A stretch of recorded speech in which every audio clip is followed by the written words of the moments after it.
Buenas noches, me confirman si ya todos observan la pantalla.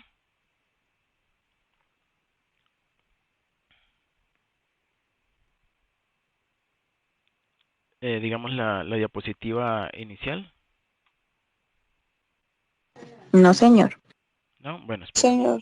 esperemos unos segunditos entonces. ¿Sí? Ok. Buenas noches. Bueno, entonces vamos a iniciar.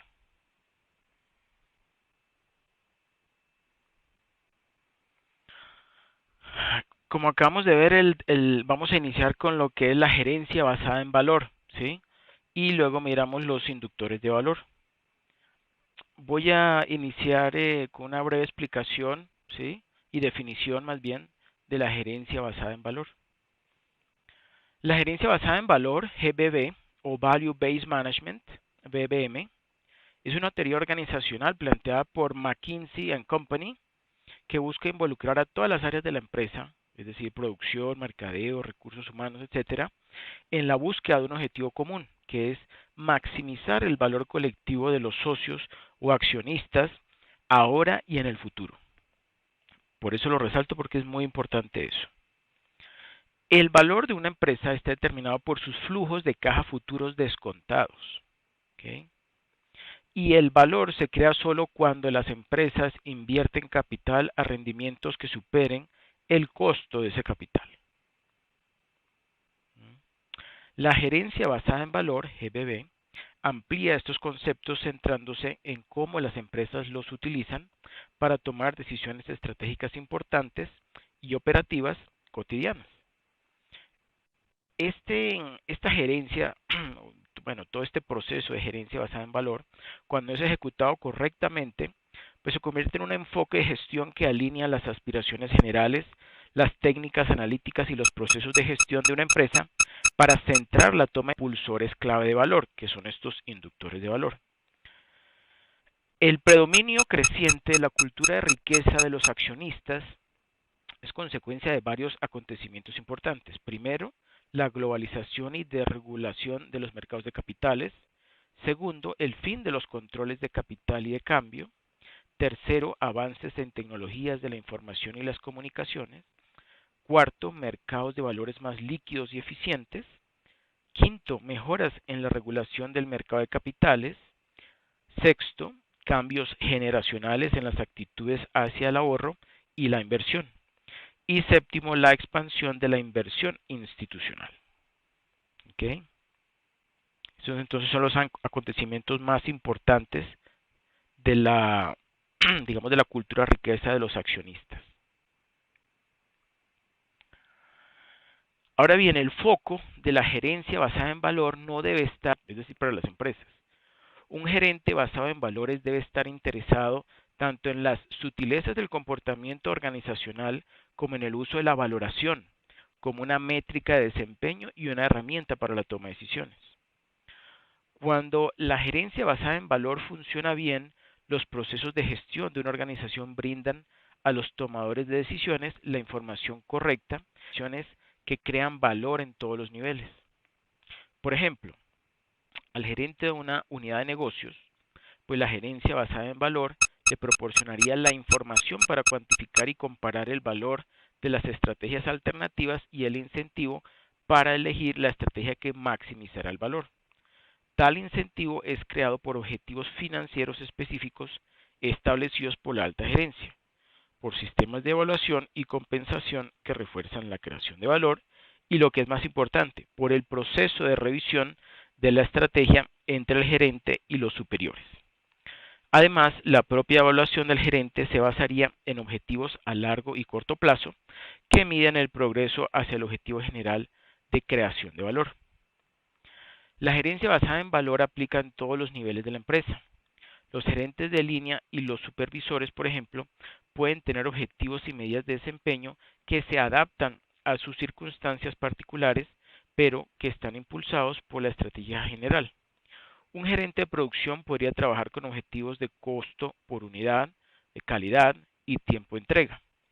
Por otro lado, en la cima de la organización, pues la gerencia basada en valor informa a la junta directiva y al centro corporativo sobre el valor de sus estrategias y los ayuda a evaluar fusiones, adquisiciones y desinversiones. ¿Okay? Bueno. Continuamos. La perspectiva de valor es única en el sentido de que es la única que incorpora toda la información sobre una empresa. ¿Cuál es esta información sobre la empresa? Primero, ventas y crecimiento de la cuota de mercado, ¿sí? Es decir, todo lo que tiene que ver con las posibilidades de crecer para la empresa y las ventas pues, que tiene proyectadas. Segundo, la satisfacción del cliente, muy importante, con las aplicaciones de CRM y bueno, y los módulos de CRM de los ERP, pues se puede hacer una muy buena gestión de control, de planeación y de seguimiento a los clientes, ¿cierto? Tercero, responsabilidad del producto, muy importante, tiene que ver con garantizar que ese producto cumpla, ¿sí?, el objetivo para el cual fue diseñado. Incluso ahora con una nueva, digamos, un nuevo requerimiento de los productos, sobre todo los tecnológicos, por ejemplo, las baterías de litio que van a utilizar los carros eléctricos, bueno, y que están usando los carros eléctricos, tiene que ver con desde el momento en que se diseña un producto, entonces determinar qué se va a hacer, por ejemplo, con ese litio, con esas baterías de litio, ¿sí? Cómo se van sí, bueno, si es posible, obviamente, reciclarlo, ¿sí? Y qué proceso se va a requerir para eso, ¿sí? Porque no puede ser, por ejemplo, en estos momentos que la humanidad pues esté planeando utilizar carros eléctricos y no haya ninguna política sobre qué se va a hacer con esas baterías pues una vez el carro haya pues haya dejado de funcionar, ¿sí? Cómo se van a reciclar esas baterías de litio. Cuarto, relaciones con proveedores. Quinto, productividad laboral y relaciones laborales, muy importante. Sexto, impuestos. Eso es clave. ¿Cuáles van a ser los beneficios, por ejemplo, para quienes adquieran carros eléctricos? Pues aparte de la exención del pico y placa, ¿cierto? ¿Qué otros incentivos hay para utilizar estos carros? Bueno, obviamente comprarlos, utilizarlos y con eso reducir la contaminación. Séptimo, acciones regulatorias o judiciales tomadas por los gobiernos por daño ambiental, evasión de impuestos o fraude. Octavo, pagos de intereses y capital a los prestamistas. En el área financiera, la contribución del gerente para la creación de valor involucra la toma de decisiones relacionadas tanto con la planificación de actividades como con el control de la ejecución de las mismas, la realización de nuevas inversiones y la selección de las fuentes de financiamiento requeridas, actividades que lleva a cabo con la participación conjunta de otros departamentos de la organización. Todas estas decisiones deben estar soportadas por información de calidad que permita a los directivos conocer la situación de la empresa, saber hacia dónde se dirige, si están logrando los objetivos planificados para el periodo. En pocas palabras, si se está alcanzando la finalidad primordial de crear un mayor valor al invertido, no solo en el corto plazo, sino también en el largo plazo. En términos financieros, una decisión, una acción, una inversión o transacción contribuye a la creación de valor cuando es capaz de retornar un monto de dinero superior a lo invertido inicialmente y es capaz de cubrir todos los costos asociados, incluyendo costos de oportunidad de los recursos invertidos, es decir, una operación que genera ingresos suficientes para exceder sus costos operativos, contablemente arroja una utilidad, y ese excedente permite pagar gastos de intereses e impuestos. ¿Sí? Es decir, contablemente hay utilidad. Pero si esa utilidad no satisface el rendimiento esperado por el propietario, si no cubre el costo de oportunidad de los recursos Sí, invertidos en profe, el qué negocio, pena pues esa interrumpirlo. operación Es que no tú estás está presentando creando una valor. diapositivas Por que el no contrario, se está ven. destruyendo valor. Existe uno de los tantos modelos de No, profe, implantación es de que hace rato esta estamos que gerencia escribimos por basada el en chat, valor, pero es el modelo no la Slattery y mira. Olson. Gracias, ¿Alguien está profe. diciendo algo? ¿Quiere comentar algo?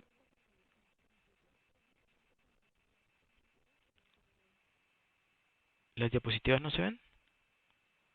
Oh, ay, qué pena. No estaba mirando. Bueno, qué pena. Gracias. Gracias por informar. Bueno, permítanme entonces comparto.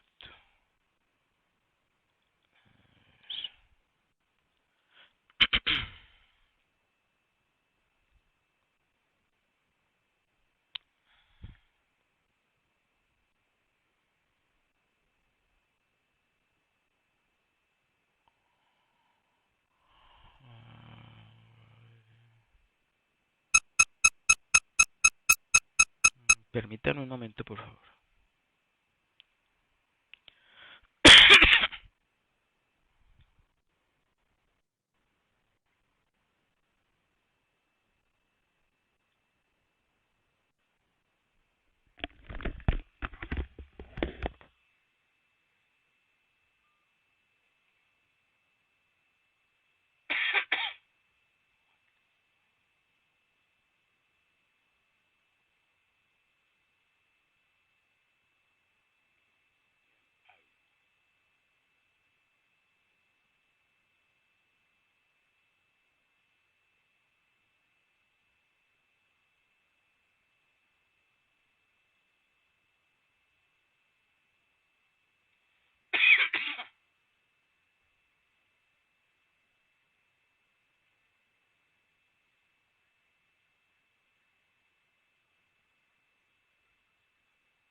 Ay, qué pena con ustedes, pero dice aquí que no tengo permisos para compartir y estoy llamando a la docente Ángela, pero ella no me responde.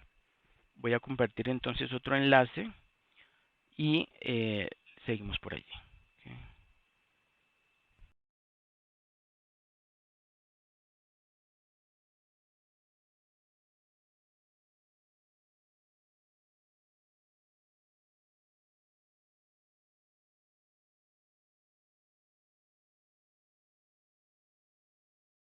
Listo, entonces comparto pantalla.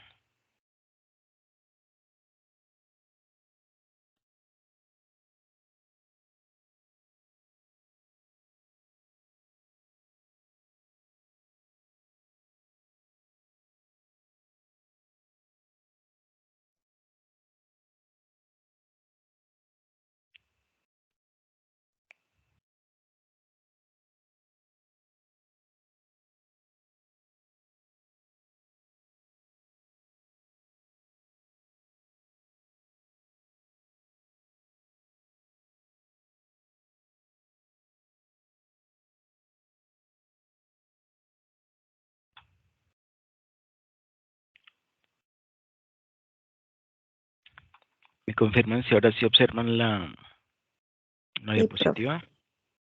Ok, excelente. Sí, señor. Perfecto, muchas gracias.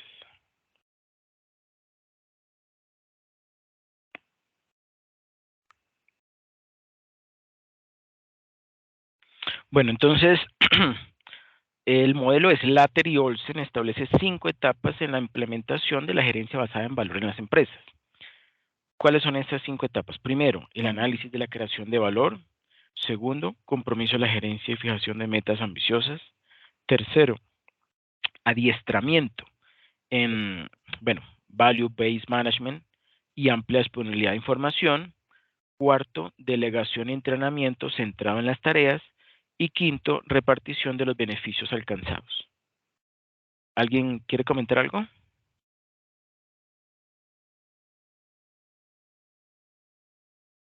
¿No? Bueno, entonces continuamos. El Sí, value, profe, tengo una pregunta. dígame. ¿Los KPI aplican en esta gerencia basada en valor, sino dentro del desarrollo del programa, porque lo desconozco? ¿Realmente lo vamos a ver? Los mesoinductores. Los mesoinductores. Ahorita los vamos a ver. En los mesoinductores están los KPIs.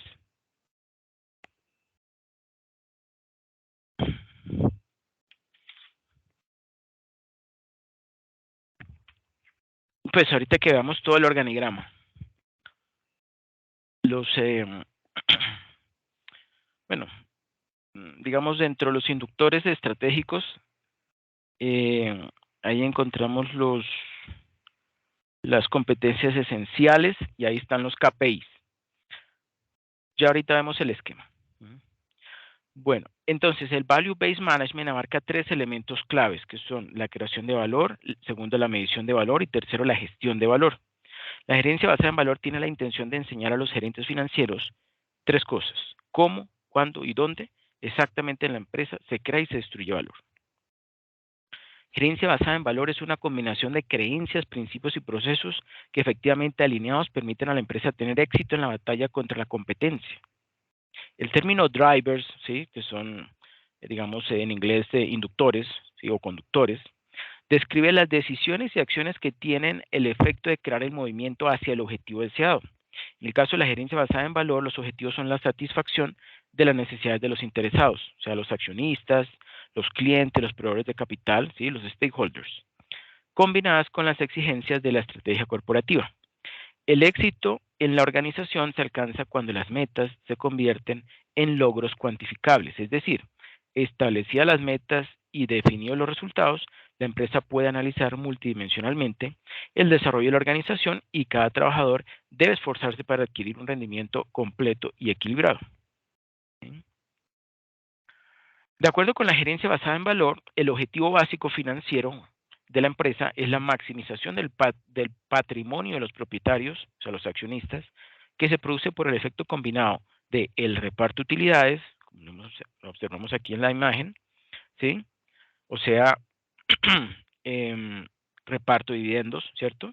El incremento en el valor de mercado de la empresa, o sea, el incremento en el precio de las acciones, ¿sí? Si es una empresa, obviamente, que ha emitido previamente acciones. La maximización de utilidades es un objetivo financiero de corto plazo, ¿sí? Muy importante, pero es de corto plazo. Mientras que la generación futura de flujo de caja capaz de producir rendimientos sobre los activos operativos de la empresa o utilizando los activos operativos de la empresa que se ubiquen por encima del costo de capital o inversión realizada para producirla, sí puede ser considerado un objetivo financiero de largo plazo o estratégico.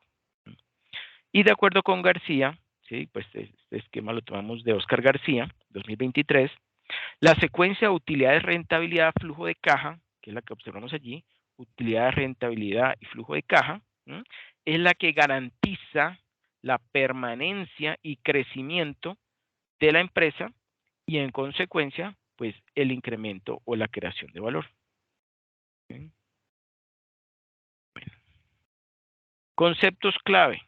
¿Qué son inductores o generadores de valor o value drivers? Son indicadores que poseen una relación causa-efecto con la generación de valor en la empresa y permiten apreciar de manera más adecuada su desarrollo, como el EBITDA, ¿sí? O sea, Earnings Before Interest, Taxes, Depreciations and Amortizations, ¿sí? Margen EBITDA, que es la relación entre la EBITDA y las ventas. Productividad del capital de trabajo neto operativo, ahorita vamos a ver qué es eso. Palanca de crecimiento, la capacidad o la capacidad de poder crecer sin dificultades, la productividad del activo fijo, la rentabilidad del activo neto y el flujo de caja libre. Esto es una herramienta financiera. ¿Sí? Según Oscar García 2003, ¿cómo se clasifican los inductores de valor? Se clasifican en 3 grupos. Bueno, en 4 grupos, perdón. Macroinductores, que incluyen el rendimiento sobre los activos, ¿sí?, el ROA, Return Over Assets, el flujo de caja libre, el Free Cash Flow. ¿Sí? Los inductores operativos, que corresponden específicamente a la EBITDA, la productividad del activo fijo, la palanca de crecimiento, que es una combinación de la productividad del capital de trabajo neto operativo y del margen EBITDA. ¿Sí? Los inductores financieros, que corresponden específicamente a la administración del riesgo y el escudo fiscal, que tiene que ver con ese beneficio fiscal, ¿sí?, de cuando nosotros nos endeudamos y podemos hasta el 50% de los gastos de intereses deducirlos del impuesto de renta. ¿Sí? Y los inductores estratégicos, ¿sí?, que involucran o que tienen que ver con la tasa de reinversión, las competencias empresariales, que es donde están los KPIs, y los microinductores. ¿Qué es capital de trabajo operativo o working capital? Es un concepto de inversión igual a la suma de inventarios y cuentas por cobrar, ¿sí? Son rubros operativos de corto plazo, ¿sí? Ese capital de trabajo operativo representa poca necesidad de dinero para poder operar Es decir, es algo bueno para la empresa. Si la empresa tiene un capital de trabajo operativo bajo, significa que no necesita pedir tanto dinero, digamos, de terceros, porque, bueno, porque digamos su operación no se lo permite. Normalmente las empresas cuando su operación no le genera suficientes recursos para cubrir esos gastos diarios para la operación de la empresa, pues tiene que recurrir a terceros, ¿cierto? Y entre más pequeño sea ese valor, pues es mucho mejor, porque significa que es más eficiente, ¿sí? Bueno, el, digamos, el relacionado con este capital de trabajo operativo es el capital de trabajo neto operativo o Net Working Capital, ¿sí? NWK. Es un indicador financiero que sirve para determinar la porción de flujo de caja del que la empresa se apropia para reponer el capital de trabajo, ¿sí? Se calcula como el capital de trabajo operativo, es decir, la suma de las cuentas de inventarios y cuentas por cobrar, menos el valor de las cuentas por pagar a proveedores. Esas cuentas por pagar a proveedores, ¿sí? Son el crédito, ¿sí? Digamos, el tiempo en que, digamos, el crédito que nos dan nuestros proveedores, que, que son los días en que, digamos, nos dan ellos crédito, así como nosotros le damos créditos a nuestros clientes, nuestros proveedores por lo general nos dan también crédito. ¿Qué quiere decir ese crédito? Significa que nos entregan los inventarios o nos entregan los insumos que nosotros les compramos y nos dan un plazo para que nosotros les paguemos, ¿sí? Y eso es un gran beneficio porque estaríamos utilizando o digamos, sin tener que haber hecho un desembolso de caja, estamos dejando de hacer un desembolso y esos recursos los podemos utilizar para cubrir los mismos gastos de operación de la empresa, ¿sí? Entonces, por eso digamos, eso es un beneficio de la operación de la empresa para, pues, para lo que es la gestión del capital de trabajo, ¿sí? Muestra de manera realista lo que se está invirtiendo en el corto plazo para operar eficientemente. Y un capital de trabajo neto operativo bajo o negativo, pues también significa que es algo bueno para la empresa porque es más, digamos, su operación le está solicitando un bajo nivel de recursos de terceros para poder operar, ¿sí? Bueno, continuamos. ¿Qué es productividad del capital de trabajo neto operativo? ¿Sí? Ya aquí entonces relacionamos el capital de trabajo neto operativo con las ventas, ¿sí? ¿Qué es? Es un generador operativo que muestra el aprovechamiento de la inversión realizada en capital de trabajo neto operativo con relación a las ventas alcanzadas, ¿sí? Entonces, como vemos allí, la fórmula es KTNO dividido ventas. A mayores ventas, dada una inversión en capital de trabajo neto operativo, ¿sí? Pues mejor será la productividad que proporciona este rubro. ¿Qué es EBITDA? EBITDA, en términos pues sencillos, es la producción bruta de caja, ¿sí? El EBITDA es un generador operativo que muestra la producción bruta de caja, es decir, las utilidades en efectivo que realmente tiene la empresa durante un periodo y que le permiten cubrir el pago de impuestos, las inversiones en capital de trabajo, la reposición de activos fijos, el pago del servicio a la deuda, las inversiones estratégicas y el reparto de utilidades, ¿sí? Lo que realmente le queda a la empresa. Vemos ahí en el EBITDA. ¿Qué es el margen EBITDA? Pues es la relación entre las ventas y el EBITDA. Todo lo que tiene que ver con margen, pues está relacionado con ventas. Entonces, son los centavos que por cada peso de ingreso se convierten en caja con el propósito de atender el pago de impuestos, apoyar las inversiones, cubrir el pago de servicio a la deuda y repartir beneficios. Muestra la capacidad para generar efectivo y lo ideal es lograr pues un alto margen, ¿cierto? ¿Por qué? Porque pues como vemos que la fórmula es EBITDA sobre ventas, entonces entre más alto sea el EBITDA, pues significa que voy a tener una mayor proporción de producción bruta de caja dado un nivel determinado de ventas, ¿sí? Mm, considerando únicamente pues su actividad productiva. Octavo, ¿qué es el flujo de caja libre? ¿Sí? O free cash flow. Es una herramienta financiera que registra los flujos de caja generados únicamente por la inversión. El flujo de caja libre mide el desempeño financiero de la compañía calculado como el flujo de caja operativo menos los gastos de capital. ¿Mm? O como vamos a ver ahorita más adelante, el flujo de caja bruto, ¿sí? y luego se le suman o se le restan pues las inversiones en capital de trabajo y en reposición o cambio en los activos fijos.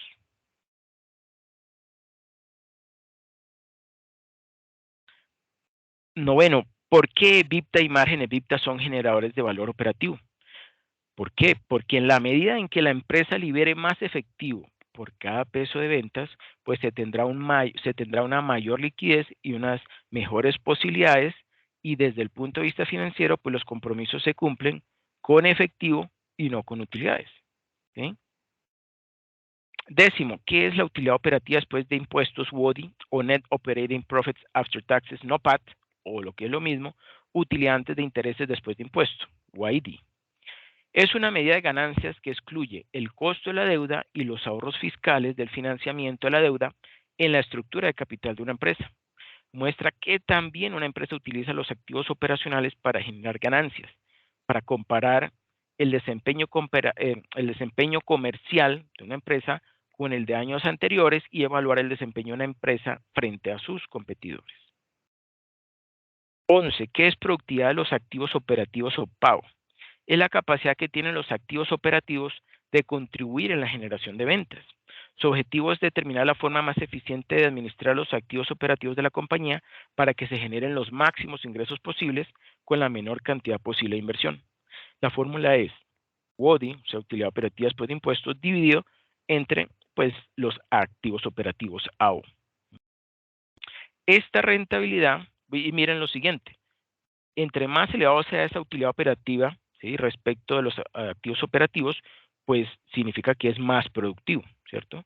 Más productivo dado un determinado monto o nivel de activos operativos. Esta rentabilidad debe compararse, ¿sí?, contra el costo de capital, y la eficiencia se observa al conseguir, obviamente, pues mayores ventas con determinado nivel de inversión en activos operativos. ¿Sí? Tengo Ventas, una pregunta. dígame.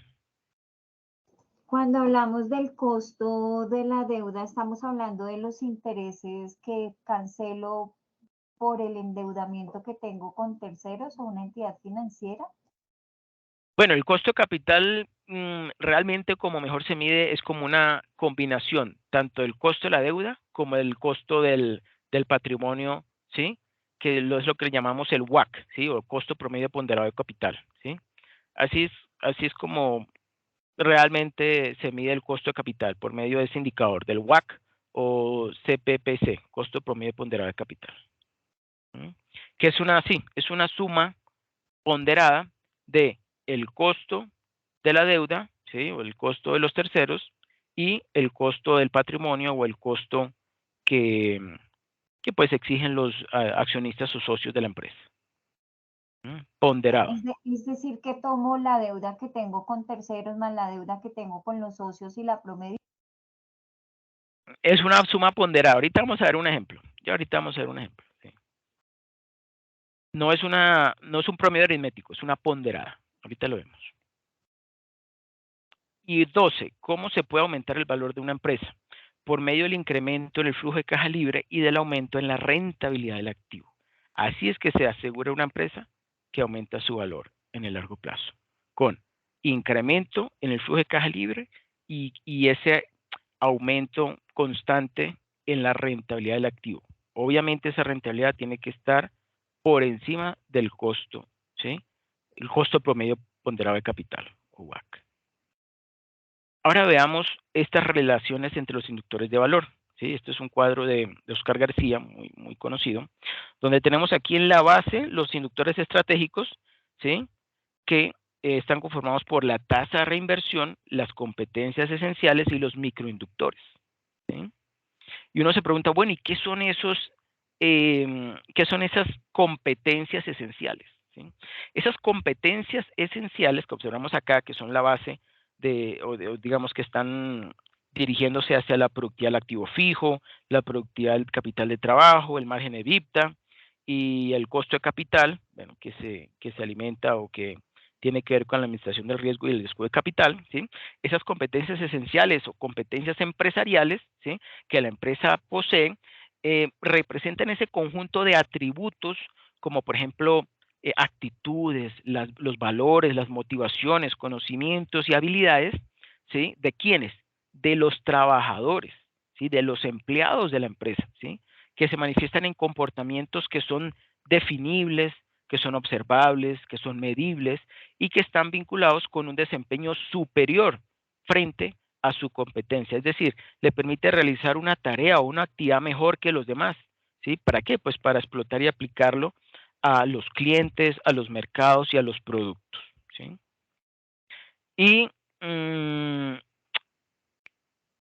miren que aquí, pues, digamos, relacionado con las competencias esenciales están los microinductores. ¿Y qué son esos microinductores? Son el reflejo de la forma como la empresa explota las competencias empresariales, ¿sí? Esas competencias esenciales, ¿sí? Para enfrentar las condiciones del mercado. Y su comportamiento afecta ¿a qué? A los inductores operativos, los que se encuentran aquí encima, y los financieros. ¿Sí? Y se relaciona con lo que había comentado antes la estudiante, con los indicadores de gestión, ¿sí? Los Key Performance Indicators, los KPI. ¿Sí? Por ejemplo, si uno se puede preguntar, ¿por qué hay cadenas de almacenes que muestran un mayor indicador de ventas efectivas por metro cuadrado que otras? ¿Sí? Pues la respuesta es sencilla, porque hay unas empresas que poseen o digamos que aprovechan esas habilidades para explotar o apalancar, digamos, el espacio, ¿sí? Y los productos y la organización de los productos dentro de un espacio, dentro de un metro cuadrado, por decir algo, y eso les permite, pues, tener mayores rendimientos y eso lo pueden medir entonces, normalmente se mide el rendimiento, ¿sí? Por metro cuadrado dentro de, por ejemplo, un supermercado de grandes superficies, ¿sí? Y pues eso es una gran ventaja, ¿no? El poder medir, tener un control sobre en cada metro cuadrado cuál es el, el promedio de ventas que se están haciendo, por decir algo, por semana, y la publicidad y el incentivo que se está dando para poder mantener un nivel de ventas o incluso aumentar o incluso sí, conseguir un mayor monto de ventas. Uh-huh. Y la selección de esos microinductores que luego se utilizarán en el proceso de evaluación del desempeño, pues debe tener en cuenta las actividades de la cadena de valor de la empresa que más pues dramáticamente van a impactar su valor. Luego vemos en el siguiente nivel de los inductores operativos y financieros, vemos en color rojo los operativos, que son la productividad del activo fijo, que ya vimos, tiene que ver con la relación entre la utilidad operativa después de impuestos y los activos operativos, ¿sí? La productividad, bueno, los activos fijos, o sea, la productividad, ¿sí? La relación que hay entre entre ese UODI y esos activos operativos, entre mayor sea el UODI, dado un monto determinado de activo fijo, pues significa que va a ser más productivo, ¿sí? Dado ese nivel o ese monto de activos fijos. La productividad del capital de trabajo, pues lo mismo, tiene que ver con la relación entre el capital de trabajo neto operativo y las ventas, ¿sí? Entonces, entre mayor sea entre más pequeño sea ese resultado, significa que la empresa necesita menos capital de trabajo neto operativo para poder operar, ¿sí? O sea, obtener de terceros para poder financiar su ciclo operativo y por tanto va a ser más productivo, ¿sí? Y el margen EBITDA, ya es diferente. El margen EBITDA es la relación entonces entre el EBITDA y las ventas. Entre mayor sea ese EBITDA respecto a las ventas, significa que va a tener un mayor margen, ¿sí? Un mayor margen de ¿qué? De generación bruta de caja. ¿No? Y el costo de capital, pues que ya vimos, ustedes saben que las empresas se financian con deuda o con recursos propios de los dueños o accionistas de la empresa. Entonces, el financiarse con deuda, pues tiene sus beneficios respecto de lo que acaba de mencionar, el escudo fiscal, puesto que las empresas pueden deducir hasta en un 50% los gastos de intereses, de intereses que se generan por esa deuda. Y también hay pues un riesgo que hay que medirlo, por medio de la administración del riesgo, pues hay que determinar cuál es ese nivel de endeudamiento, ¿sí? Que por un lado, pues va a tener el beneficio del escudo fiscal que acabo de mencionar, pero que también va a, digamos, esa mezcla entre deuda y capital, hay que buscar un óptimo, ¿sí? Que no puede ser, digamos, no puede ser tomado en forma arbitraria, llegar y decir, por decir algo, voy a endeudar a la empresa en el 70% y yo solamente pongo el 30%. ¿Por qué? Pues a primera vista parece algo muy razonable. Pero resulta que si una empresa está muy endeudada, puede suceder que en algún momento que ocurra algún evento pues no previsto, ¿sí? No sé, suben las tasas de interés, las ventas caen, ¿sí? Y tiene una elevada deuda, pues eso le va a significar una posibilidad de quedarse ilíquido, ¿sí? Y si la empresa está muy endeudada, pues va a haber unas muy bajas probabilidades de que algún banco, una entidad financiera le preste recursos, y si no le prestan recursos, se puede ir a la bancarrota por quedar ilíquido. ¿Mm? Esto es más común en las pymes, pero no quiere decir que en las grandes no pueda suceder, ¿no? Claro que, pues, bueno, es menos probable en las grandes empresas. Tengo una duda, profe. Sí, ¿Por qué me puedo deducir solo el 50% de los intereses? eso lo dice la norma es la DIAN, hasta el 50%. ¿De qué tipo de interés? Perdóname. Los gastos de intereses, ¿sí? Los gastos de lo que yo pago de intereses sobre la deuda, ¿sí?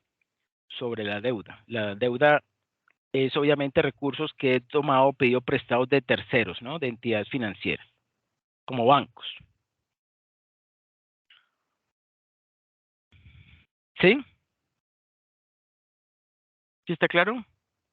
Sí, es que no estoy segura que sea el 50%, por eso tenía la duda. Bueno, pues eso, eso nos los comentó hace poco el profesor Edwin, que él es experto en la parte tributaria. Puede que no sea exactamente el 50 porque depende del tipo de empresa, pero en promedio podemos decir que es un 50%, ¿sí? Ustedes saben que esta cuestión de los impuestos, pues ahora con todos estos cambios, puede incluso que haya sí, un rango y dependiendo del tipo de empresa. Pero en promedio podemos decir que es alrededor de un 50%. ¿Ok? Y bueno, la palanca de crecimiento ya lo vamos a ver, pero entonces relaciona dos indicadores, la productividad del capital de trabajo y el margen de EBITDA. ¿Ok? Y vemos también entonces cómo estos inductores operativos y financieros nos llevan al nivel pues superior, que es el de los macroinductores, ¿sí? Y aquí en los macroinductores encontramos la rentabilidad del activo operativo, ¿sí? Y el flujo de caja libre. Y luego, ya con estos macroinductores, o digamos ya considerando los resultados de este RAO y de este flujo de caja libre, que luego van a afectar o van a verse representados en dos indicadores muy importantes, que son el EVA, ¿sí? El Economic Value Added, ¿sí? O generación, pero un valor económico agregado, y el MBA, que es el Market Value Added, o el valor de mercado agregado, ¿sí?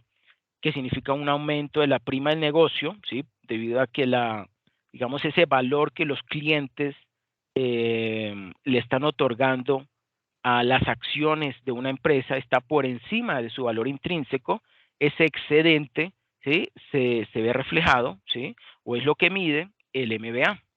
Y el incremento del EVA, ¿sí? Ese crecimiento, ¿sí? De la rentabilidad, tomando en consideración pues el monto de los activos operativos y obviamente también considerando el costo promedio ponderado de capital. Entonces eso me va a determinar el EVA, y tanto el incremento del EVA como el incremento del EVA y del MBA, ¿sí? Ese incremento constante y continuo, pues van a llevar al aumento en el valor agregado de la empresa. ¿Listo? Bueno, Profe, sí. tengo una cosita. Bueno, Dígame. es ahorita con el tema, pues ahorita vienen, bueno, temas de renta y todo eso, entonces en el artículo 107 del Estatuto Tributario dice que son deducibles del impuesto de renta las expensas realizadas en el periodo gravable siempre y cuando cumplan con los requisitos de necesidad, proporcionalidad y relación de causalidad con la actividad generadora de renta. Creo, Correcto. si no me equivoco, que el 50% corresponde al impuesto del ICA, que solamente podría ser tomado como costo el 50% de ese valor que se ha pagado por impuesto de ICA, pero los intereses sí se pueden, o sea, se pueden descontar si tienen relación de causalidad, creo. Voy a averiguarlo, pero como le digo, eso fue lo que me comentó el profesor Edwin. Voy a averiguarlo. Yo sé que sí tiene que ver, digamos, es deducible del impuesto de renta. El porcentaje sí no estoy completamente seguro. Es que esos intereses, es como cuando uno adquiere una deuda, por ejemplo, si tengo un leasing y yo por el leasing pago esos intereses, sería, o sea, estaría en contra incluso de la norma porque eso tiene relación de causalidad con la operación. Correcto. Esos, digamos, esos intereses se están pagando por una deuda y esos recursos de la deuda, bueno, claro, esos recursos de la deuda se pueden utilizar, por ejemplo, para comprar inventarios o para comprar activos fijos, ¿sí? Mm, eso es algo ya más específico del área tributaria. Pero tranquila, igual aquí estamos dando son sí, los conceptos generales. Ya la parte más específica ya tocaría entrar a verlo con una persona experta en derecho tributario, ¿sí? O en contabilidad tributaria, ¿sí? Bueno, entonces continuamos. Bueno, ya hemos hablado de estos inductores estratégicos, de los microinductores. ¿Mm? Bueno, también hemos hablado aquí de los inductores. Bueno, los inductores financieros. No, perdón, esto no lo hemos hablado. El principal inductor financiero de toda la empresa es el costo de capital, que a su vez está asociado con la administración del riesgo y el escudo fiscal. El costo de capital hace referencia a la tasa de rendimiento requerida sobre los diferentes tipos de financiamiento de una empresa, de acuerdo con Horn y Washowitz, 2010. El escudo fiscal es todo gasto que debe descontarse del estado de resultados de la empresa para obtener el beneficio antes de impuestos. La administración del riesgo se relaciona con la forma como el empresario define y administra su estructura operativa y financiera, mientras que el escudo fiscal está relacionado con la forma en que se aprovechan los beneficios tributarios. El beneficio tributario de la deuda y el riesgo de la empresa inciden en el valor de la empresa, ya que un menor riesgo acompañado de un mayor beneficio tributario, al implicar un menor costo de capital, pues produce un mayor valor presente de los flujos de caja libre y por ende un mayor valor agregado de mercado o MBA. ¿Okay?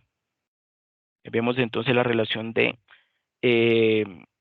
la estructura operativa y financiera, ¿sí? con el escudo fiscal y los beneficios tributarios.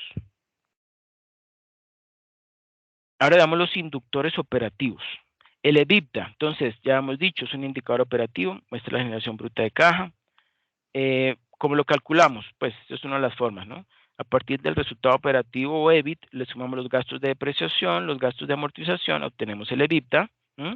Esto relaciona las ventas con los costos y gastos vivos en la medida en que el efectivo que generan las ventas sea mayor que el efectivo que se compromete en costos y gastos desembolsables. La empresa tendrá mejores oportunidades desde el punto de vista de la generación de valor, pues la disponibilidad es lo que en última instancia permite cumplir con los compromisos adquiridos y específicamente el pago de impuestos, pago del servicio a la deuda, el reparto de utilidades y la realización de inversiones estratégicas. Cuando se requiere observar la empresa independiente de las cargas fijas que fueron pactadas y que no dependen de la labor del administrador, sino de decisiones de alta gerencia y la estrategia tributaria del EBITDA, se construye una herramienta importante a partir de la cual se percibe el verdadero potencial de la empresa para cumplir con todos los compromisos mencionados. Veamos ahora un ejemplo de margen operativo, ¿sí? O sea, resultado operativo respecto a las ventas. Suponga que la empresa Supermarket arrojó los siguientes resultados. Para el año 2018, unas ventas en miles de dólares de 100,000 y un resultado operativo, ¿sí? Una utilidad operativa de 30,000. ¿Sí? Es decir, hubo hay un 30%, ¿no? De utilidad operativa respecto a las ventas. En el 2019, las ventas fueron 125,000 dólares. Bueno, estas cifras iguales están en miles. Sería 125 millones de dólares. Y el resultado operativo, 39 millones de dólares. ¿Sí? Miren que el cambio, el incremento que hubo entre el año 2018 y 2019 en las ventas, ¿sí? Pues a simple vista vemos que fue el 25%, ¿no? Pasó de 100,000 a 125,000. Y el resultado operativo pasó de 30,000 a 39,000, es decir, 9,000 respecto de 30,000 es un 30% incremento. Entonces, desde el punto de vista de la gestión gerencial y asumiendo que las ventas se comportan según lo presupuestado, los números permiten afirmar que desde el punto de vista operativo su desempeño fue muy bueno, ya que operó lo que se denomina el apalancamiento operativo, puesto que el crecimiento de la utilidad operativa fue del 30%, o sea que fue proporcionalmente mayor que el crecimiento de las ventas. ¿Sí ven? 30% fue el incremento de la utilidad operativa respecto del incremento que hubo en las ventas, o sea que hay una diferencia del 5%. Significa que el margen operativo, o sea, la relación, ¿sí? de esa utilidad operativa o resultado operativo respecto de las ventas, debió aumentar en 2019 en relación con 2018, y efectivamente así fue, pues pasó del 30% al 31,2%. ¿De dónde se obtiene, de dónde saqué este 31,2%? Miren que si dividimos 39,000 entre 125,000, ¿sí? Eso nos da un 31,2%, ¿sí?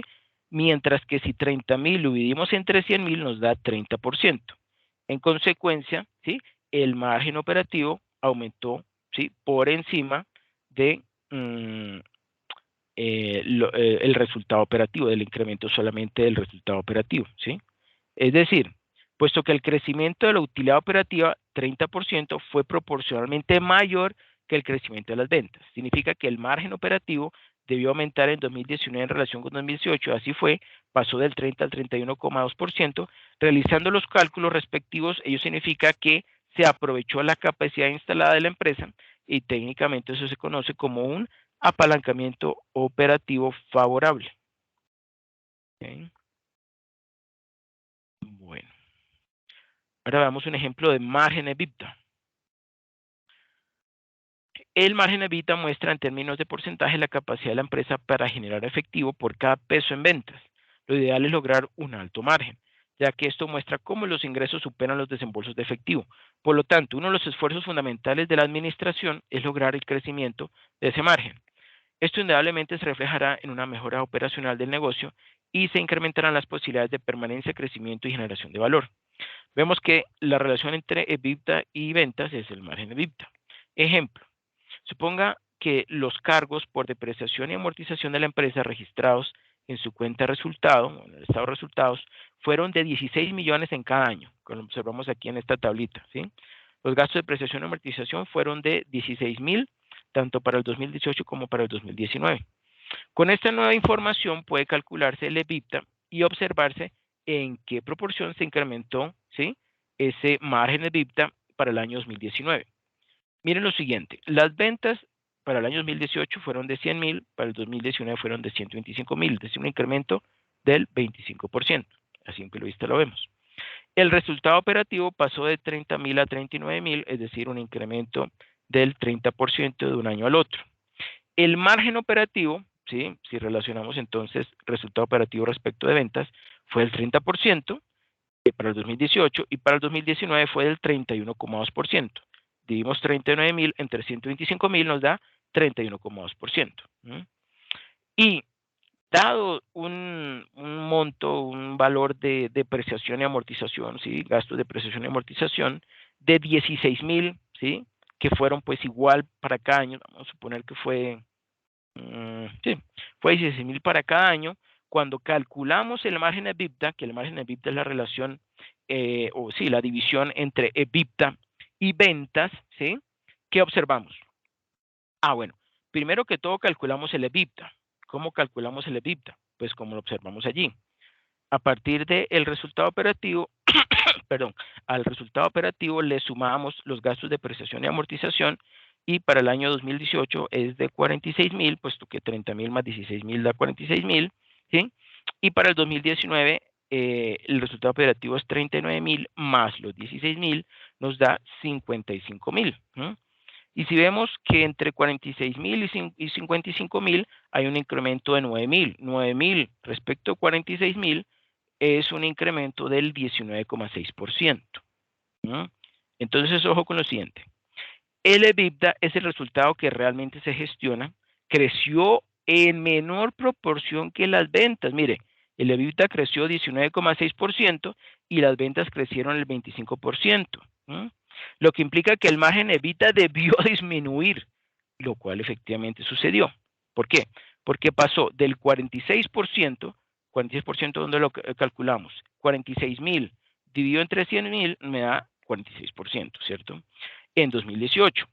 Y en el 2019 es del 44%, porque si a 55.000 lo dividimos entre 125.000, ¿sí? Eso nos da 44% en 2019. Eso significa, ¿sí?, que la empresa está recibiendo 2 centavos menos por cada peso vendido en el año 2019 respecto del 2018, ¿sí? Bueno. ¿Sí está claro ese ejemplo? Sencillo, ¿cierto? Sí, profe. Ok. Ahora damos la productividad del capital de trabajo neto operativo y un ejemplo. La productividad del capital de trabajo neto operativo pues es un inductor operativo que permite determinar de qué manera la gerencia de la empresa está aprovechando los recursos comprometidos en capital de trabajo para generar valor agregado para los propietarios, y se calcula como la división entre el capital de trabajo neto operativo y las ventas. Se interpretaría como la cantidad de céntimos que se requieren en capital de trabajo por cada peso que la empresa vende. La eficiencia en la administración del capital de trabajo resulta de mantener una cifra lo más pequeña posible. A eso es que hay que apuntarle, ¿no? A un resultado de productividad del capital de trabajo neto operativo lo más pequeño posible. Significa que es más productivo. Entonces, tomando la información sobre la estructura de capital de las empresas A y B del siguiente cuadro, este que tenemos acá, se deducen los siguientes indicadores de productividad de capital de trabajo. Bueno, antes de hacer este cálculo, miremos los siguientes datos. Hay dos empresas, la empresa A, que es esta que tiene datos de 2018-2019, y la empresa B, que también tiene datos de 2018-2019.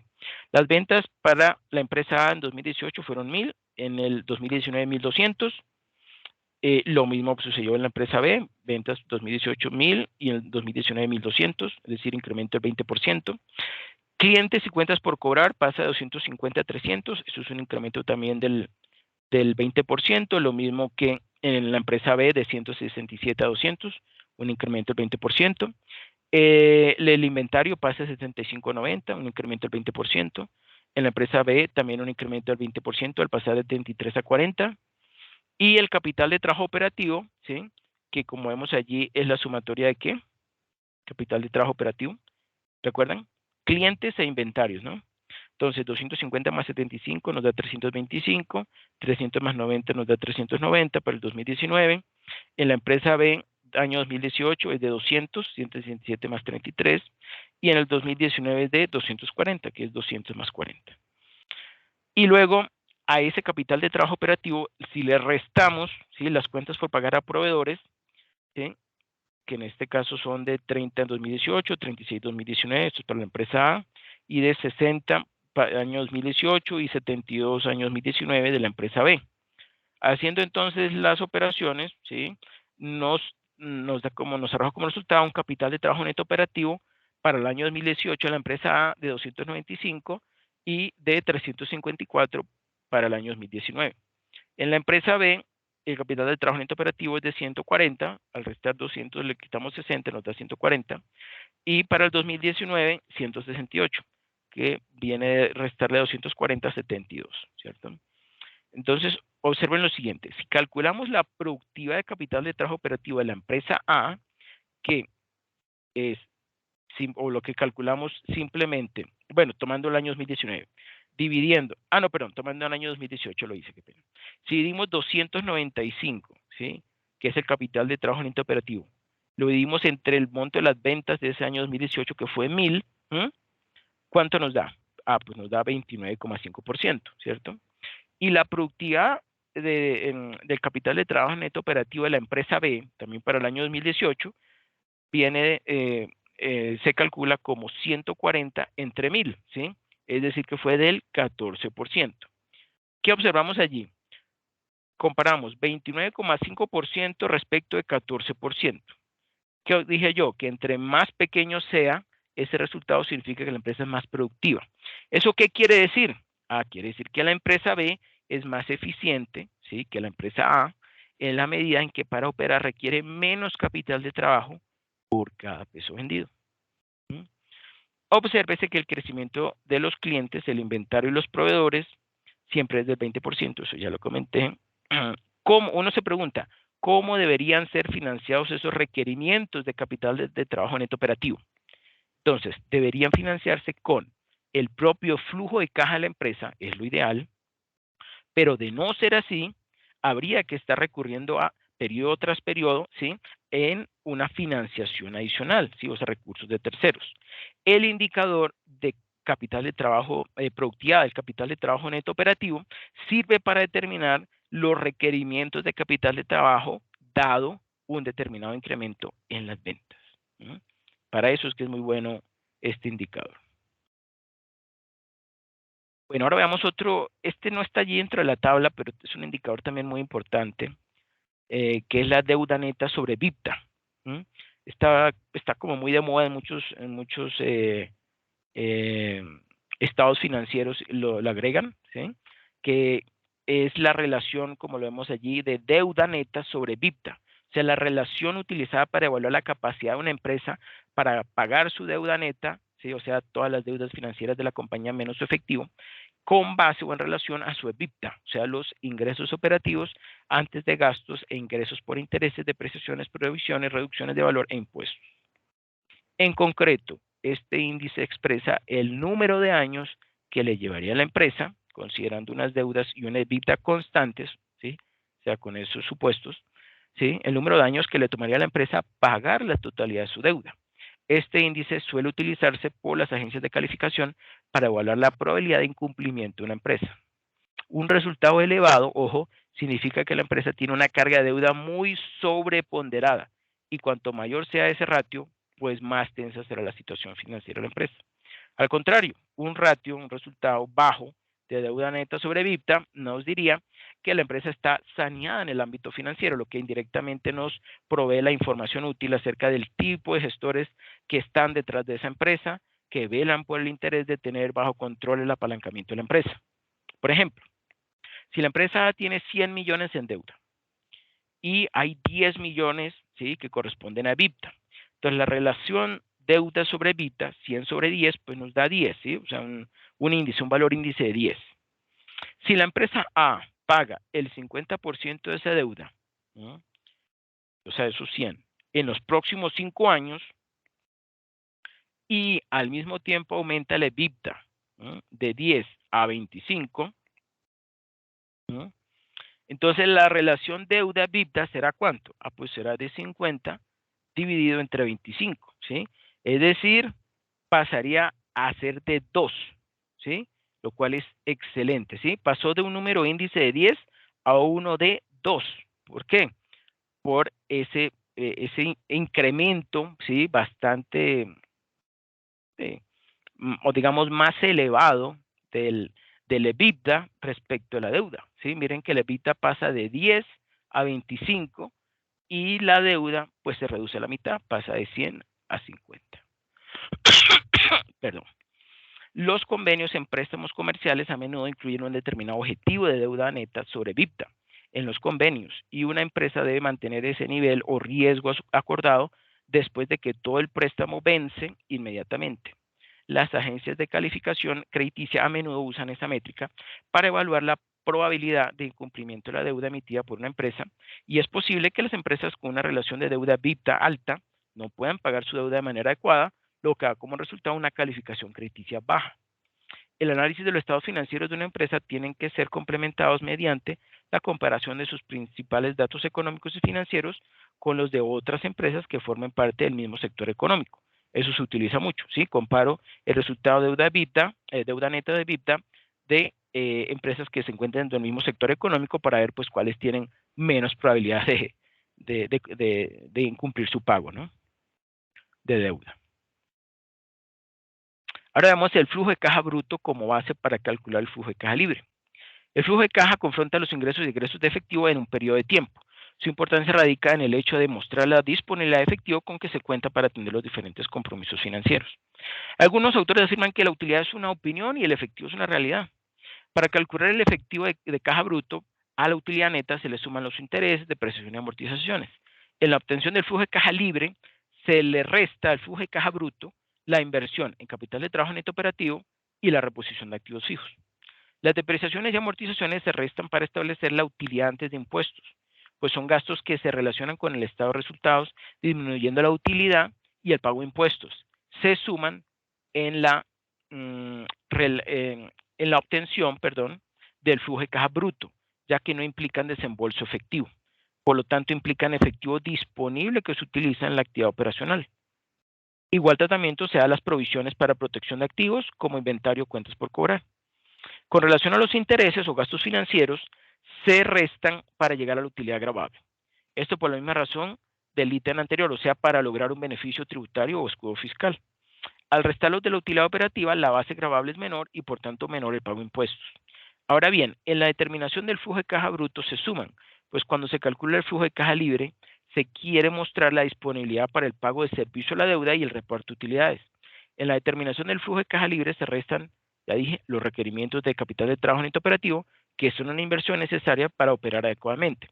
También se resta la reposición de activos fijos, que como dije anteriormente es, digamos, esos recursos que la empresa destina para, por ejemplo, hacerle cambio o digamos para hacerle mantenimiento a la maquinaria o para cambiar la maquinaria o para hacer cambios en las instalaciones o implementar una nueva tecnología, ¿sí? Un nuevo proceso productivo, etcétera, etcétera.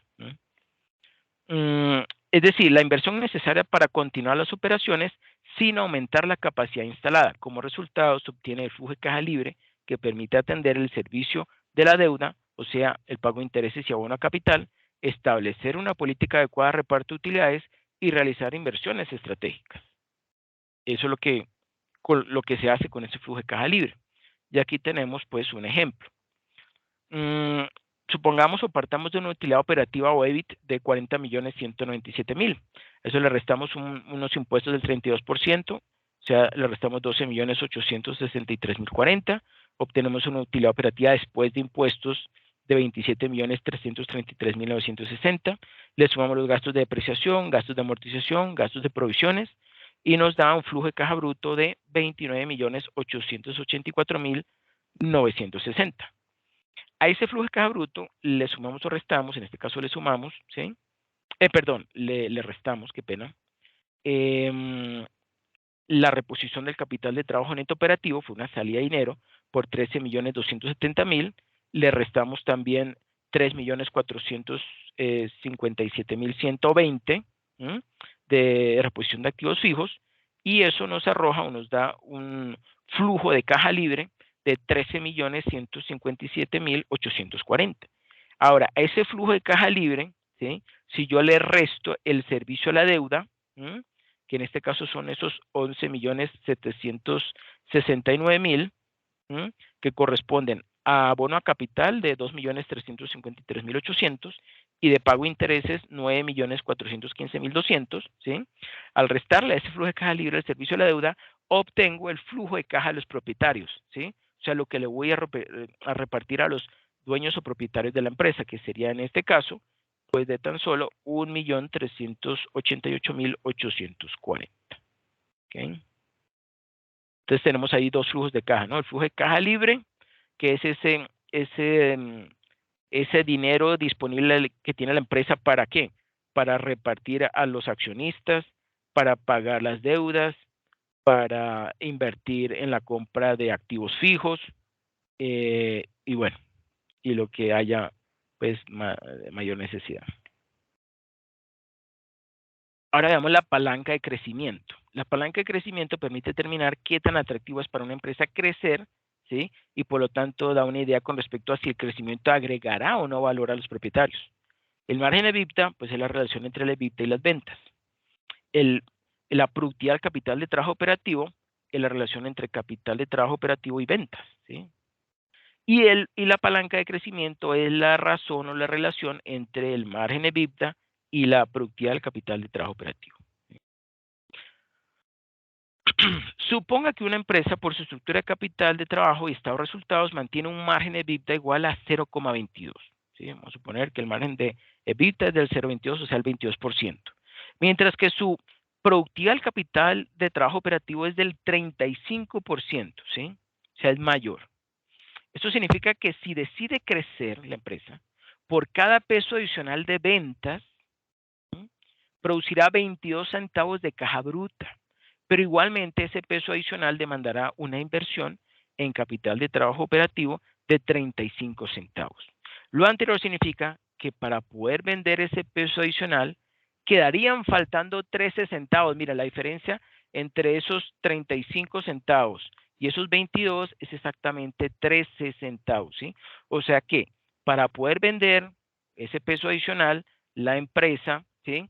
Va a tener que conseguir 13 centavos, es decir, que dada esa estructura de capital de trabajo y ese margen de EBITDA, el crecimiento no sería atractivo, ya que estaría demandando cada vez más caja, ¿sí? Caja en vez de liberarla. ¿Sí?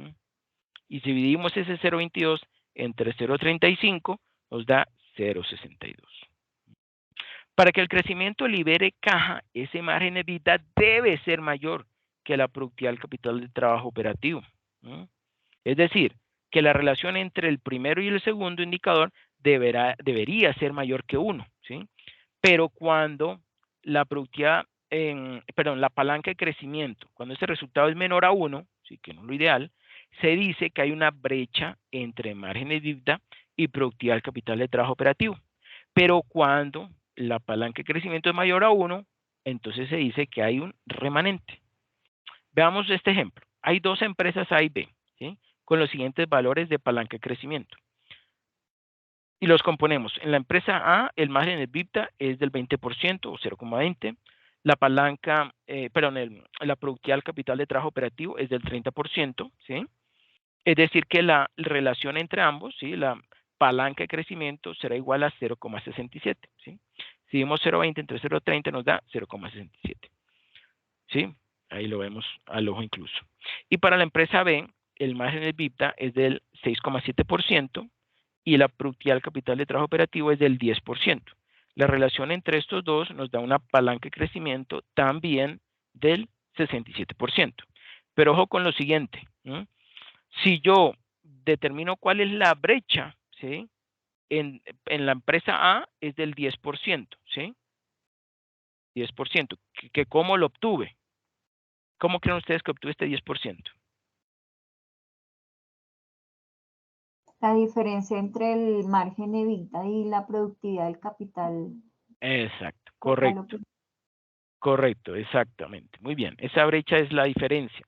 Este 20% menos 30% me da menos 10%. Y 6,7% menos 10% me da menos 3,3%. ¿Sí? Entonces, ojo con lo siguiente. ¿Cuál de las dos empresas se enfrenta a un problema más delicado? La empresa A, esta de acá, enfrenta un problema mayor, ya que al haber una mayor brecha, 10% es mayor al 3,3%, las acciones que deben emprender para lograr una palanca de crecimiento favorable no solamente son de mayor envergadura, o sea, en montos mayores, sino que también pueden tomar más tiempo en producir resultados. O sea, que le es más difícil a la empresa, ¿sí? Crecer, digamos,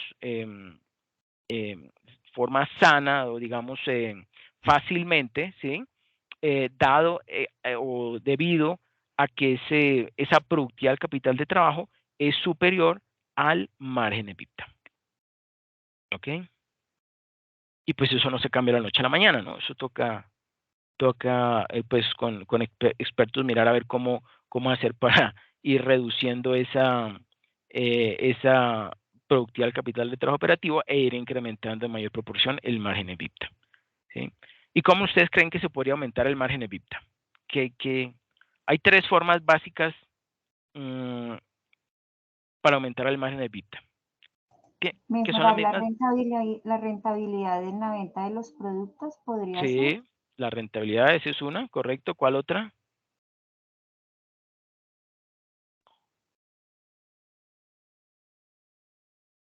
Otra también de pronto sería como una mejora en la adquisición de inventarios, o sea, de pronto obtener a un menor costo el Reducir inventario que estoy costos, vendiendo.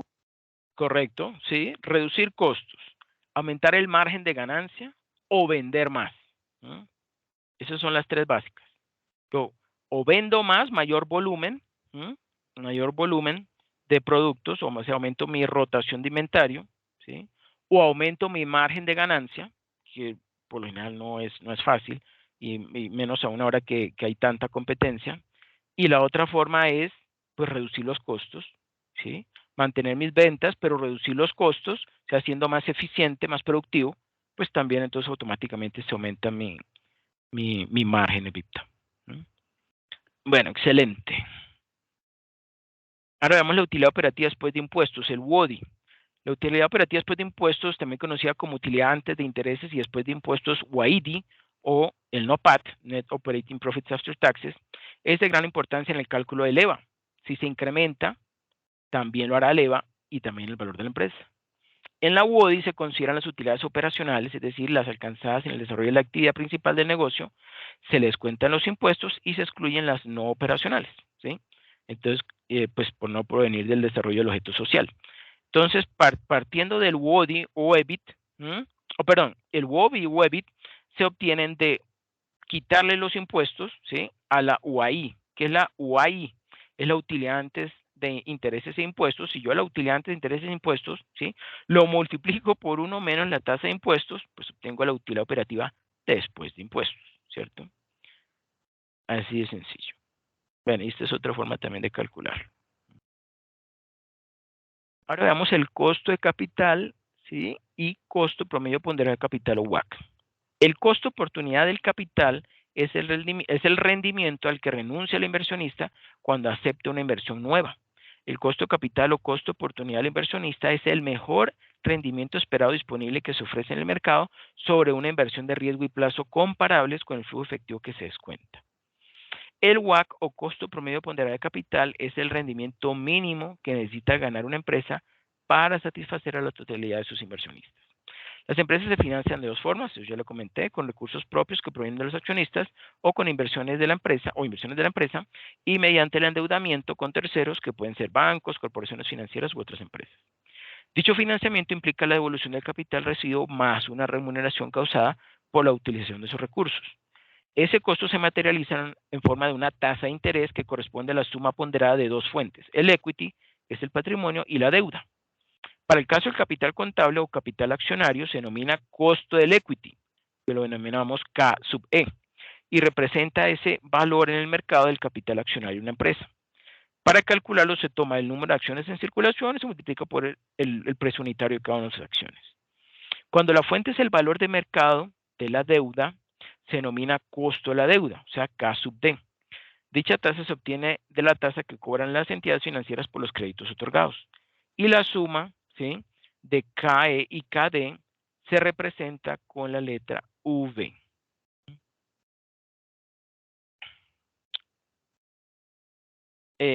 No, perdón, aquí hay un error. No es KE, es E y D. Ten un momentico y uno de los corregimos. Eso.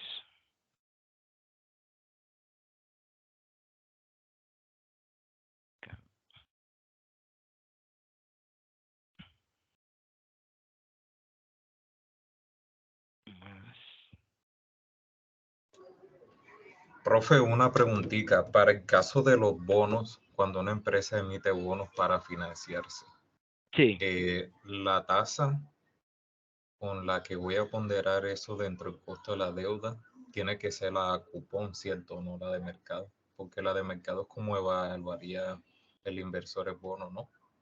Sí, el rendimiento del mercado es la variable con la que yo comparo el yield to maturity del bono. ¿Sí? Correcto.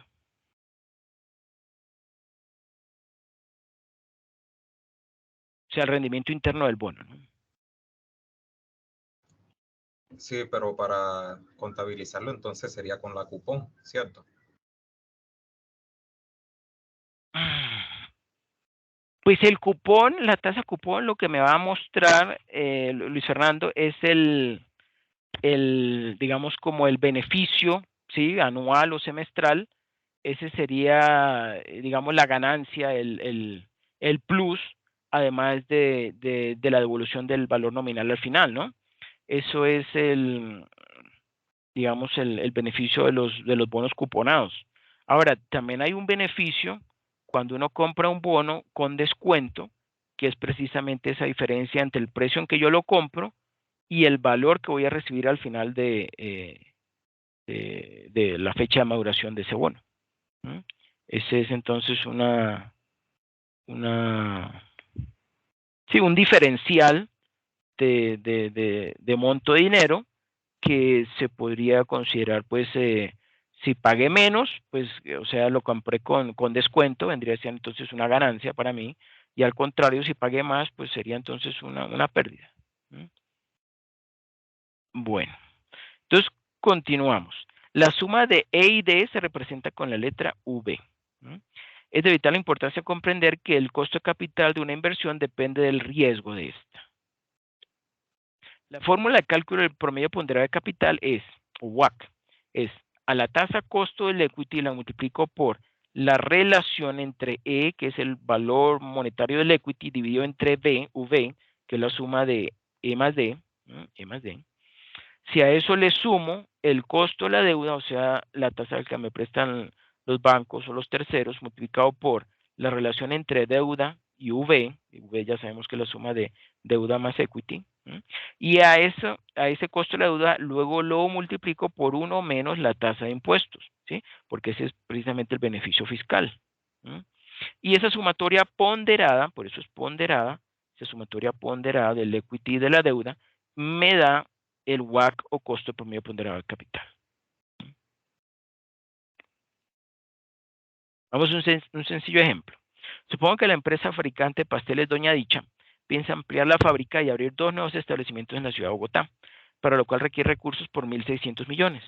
Para ello utiliza 500 millones que tenía reservados con un costo del 10% y el resto lo financia mediante préstamos a un año a 3 entidades financieras quienes le ofrecen diferentes montos y tasas de interés fijas. Paga impuestos al 33%. Estos son los datos.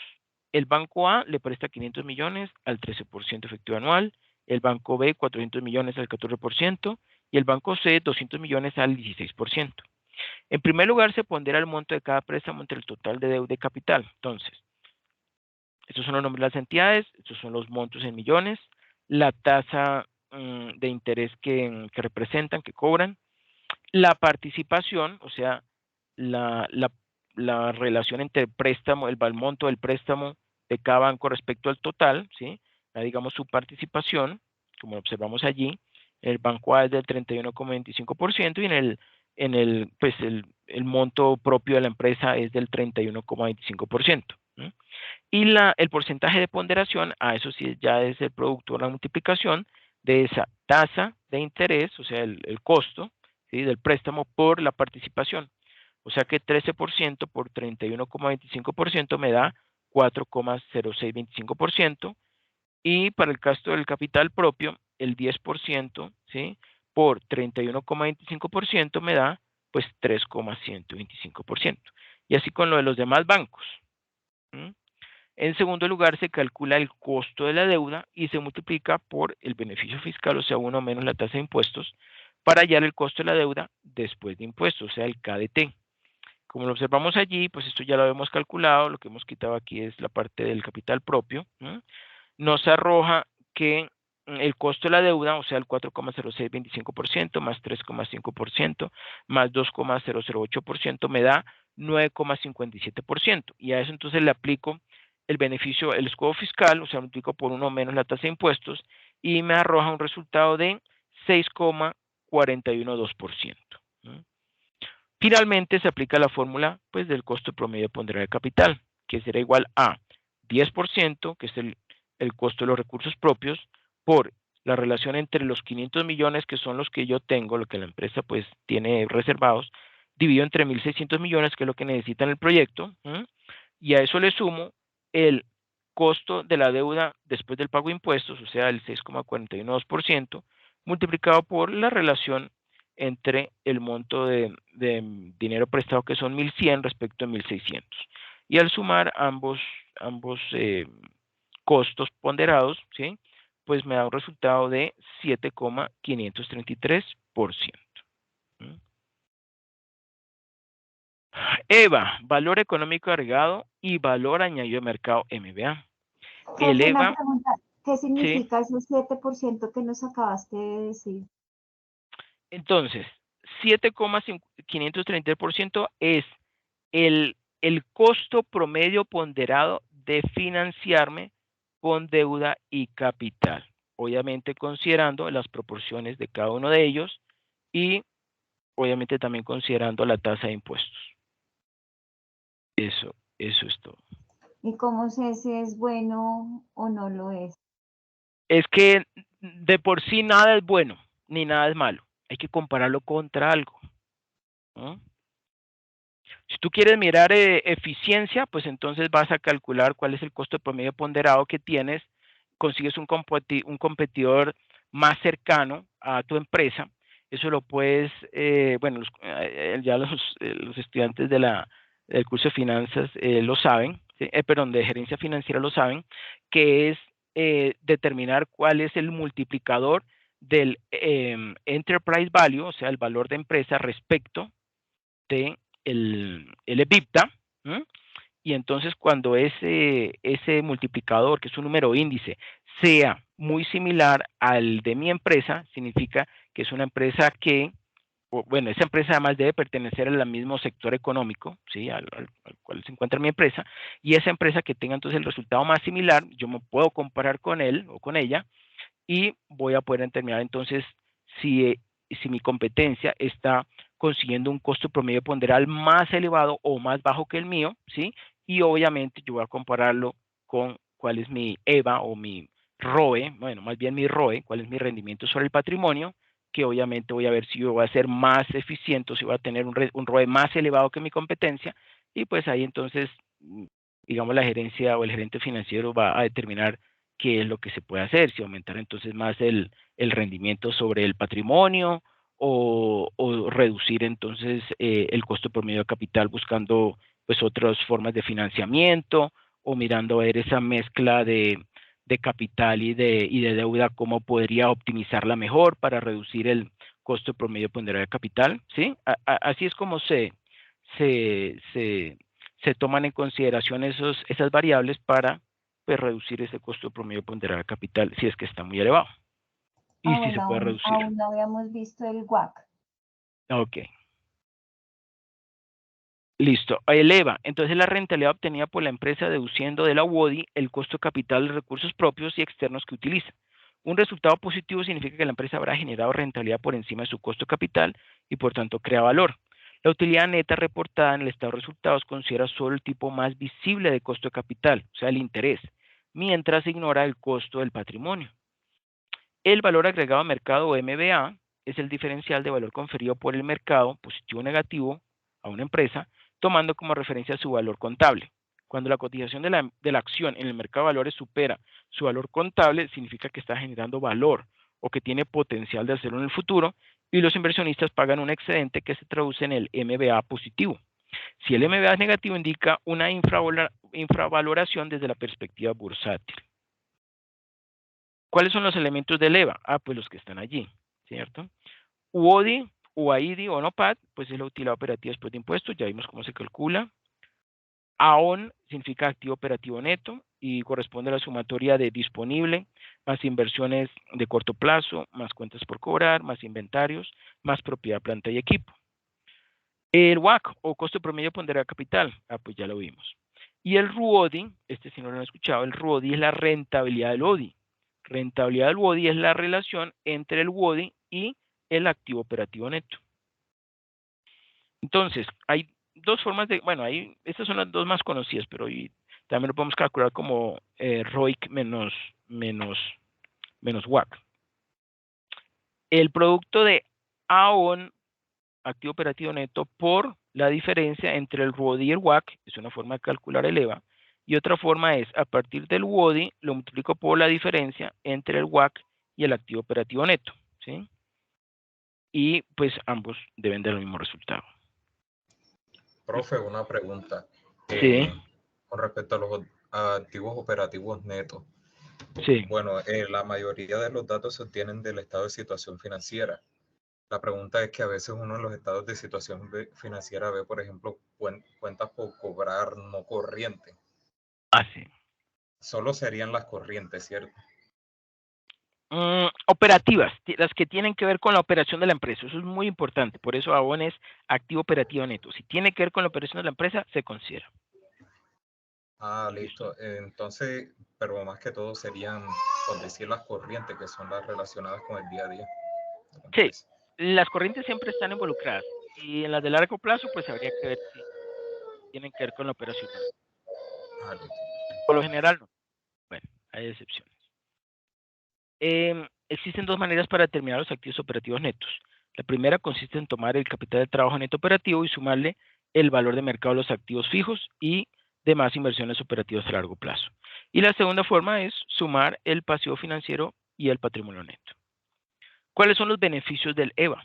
Pues que permite que la inversión de los recursos financieros en áreas, ¿sí? O sea, permite que se haga una inversión de los recursos financieros en áreas que contribuyan directamente en la generación de valor. Mejora la calidad de las decisiones, lo cual impacta positivamente el desempeño de la empresa, debido a que los gerentes adquieren un conocimiento más profundo acerca del costo de capital. ¿Cuáles son los costos en los que está incurriendo la empresa? Profe, ¿a qué hace referencia el patrimonio neto? Sí, correcto. Patrimonio neto. Sí, digo patrimonio es patrimonio neto. Correcto. Ahora veamos el ROI. ¿Qué es? ¿Qué, perdón? ¿Qué es el patrimonio neto? De la empresa. O sea, el total del patrimonio, ¿sí? Sí. Correcto. Bueno, veamos el retorno al capital invertido ROIC, ¿sí? Es un cálculo que se utiliza para evaluar la eficiencia de una empresa en la asignación de capital a inversiones rentables. La fórmula ROIC consiste en dividir el beneficio operativo neto después de impuestos, el NOPAT, por el capital invertido, o sea, deuda más patrimonio.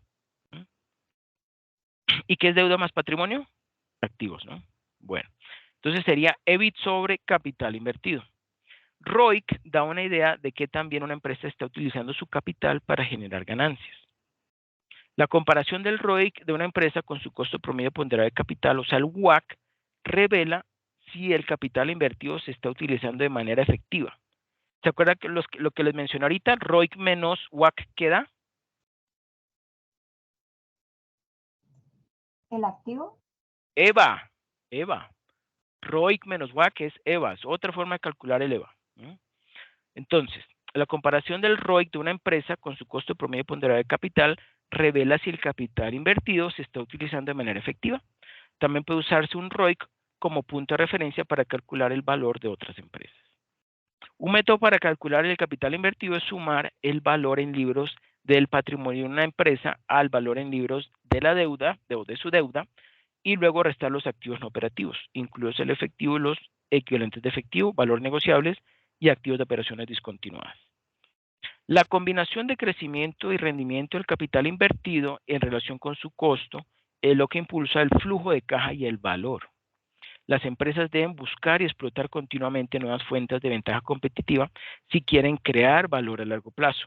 Con ese fin, los gerentes deben resistir la presión a corto plazo de tomar acciones que crean valor ilusorio rápidamente a expensas de lo real a largo plazo. El crecimiento o growth, o sea, la letra G, ROIC y flujo de caja están relacionados matemáticamente de la siguiente forma. El growth o crecimiento va a ser igual al ROIC, el rendimiento sobre el capital invertido, por la tasa de rendimiento. El flujo de caja va a ser igual a utilidades por 1 menos la tasa de rendimiento, ¿sí? Y sustituyendo tasa de rendimiento por G sobre ROIC, pues quedaría flujo de caja igual a utilidades por 1 menos, y esta tasa de rendimiento es G sobre ROIC.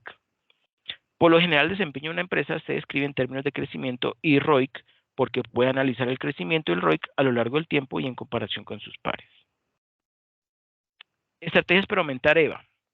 Aumentar la eficiencia de la operación de los activos sin realizar nuevas inversiones. Para ello hay que mejorar el margen de utilidad, aumentando precios de venta, reduciendo costos, aumentando la rotación de activos. Segundo, planificar eficazmente los tributos para reducir el pago de impuestos, si es posible. Tercero, invertir en alternativas que superen el costo capital ponderado y no la rentabilidad actual, ya que esta puede ser superior al costo promedio ponderado de capital, y se rechazarían alternativas generadoras de valor. Cuarto, reducir los activos operacionales manteniendo la utilidad y disminuir la financiación y su costo. Quinto, aplicar estrategias como el just-on-time, leasing, reducción de plazos a clientes, contribución a lograr, eso contribuye a lograr ese propósito. Y sexto, gestionar el costo promedio ponderado de capital, con lo que la deducción por costo financiar los activos que se hace de la UODI, pues es menor. Y conclusiones. ¿Quién me ayuda por favor leyendo las conclusiones?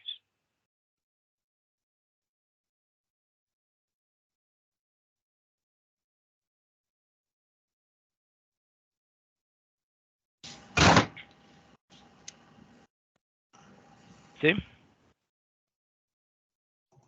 Se crea valor al obtener un rendimiento superior al costo de oportunidad del capital invertido. Copeland y otros 2000, página 54. Segundo, se debe verificar que el aumento en el capital de trabajo sea financiado con el propio flujo de caja. Tercero, la productividad del capital De trabajo neto operativo. de trabajo neto operativo establece el nivel de eficiencia de la gerencia de la administración del capital de trabajo neto operativo y la creación de valor agregado para los propietarios. Entre menor sea el resultado del indicador, significa que es más eficiente en el manejo del capital total neto operativo. Con la utilización del EVA no se genera valor, solo se aplica una herramienta que permite medirlo. Por lo tanto, se debe pensar en implementar estrategias para aumentar el valor. Es de vital importancia comprender que el costo de capital de una inversión depende del riesgo asumido. Es importante enfatizar el manejo financiero hacia la gerencia de valor, lo que permite que las empresas sean de un alto desempeño, sostenibles y muestran crecimientos periódicos que permiten perpetuar las empresas. Cuando la empresa crea valor para sus accionistas, este valor añadido debería estar reflejado en los precios de las acciones. La combinación de crecimiento y ROIC en relación con su costo es lo que impulsa el flujo de caja y el aumento en el valor. O sea, le va. Perfecto, muchas gracias. Bueno, eso sería todo.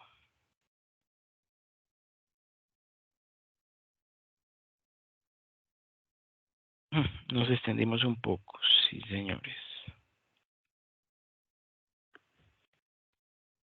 Muy buena la clase, profe. Bueno, con mucho gusto. Les voy a compartir el enlace de evaluación del evento para que por favor me ayuden diligenciándolo. Profesor, muy buenas noches. El enlace Buenas de noches. asistencia al evento se encuentra disponible en el chat de la reunión.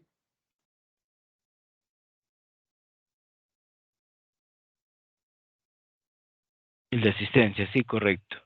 Falta es el de evaluación. Está allí mismo. También ya está. Sí, ya está Gracias. todo. Ya, gracias, profe A ti, Ángel. profe Ricardo, gracias. Muy interesante la clase. Ok, muchas gracias.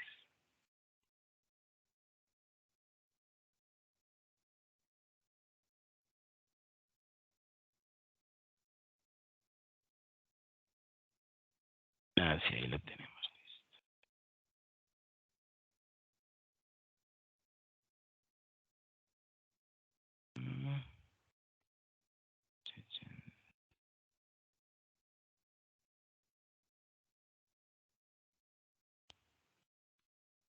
Perfecto, sí.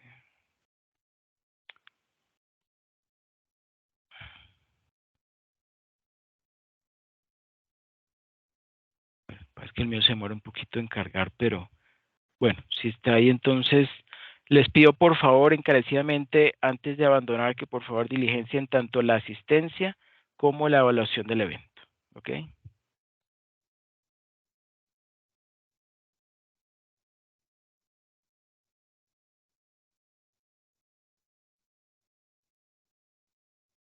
¿Listo? ¿Hay alguna duda? ¿Algo que quieran profundizar? ¿O todo claro?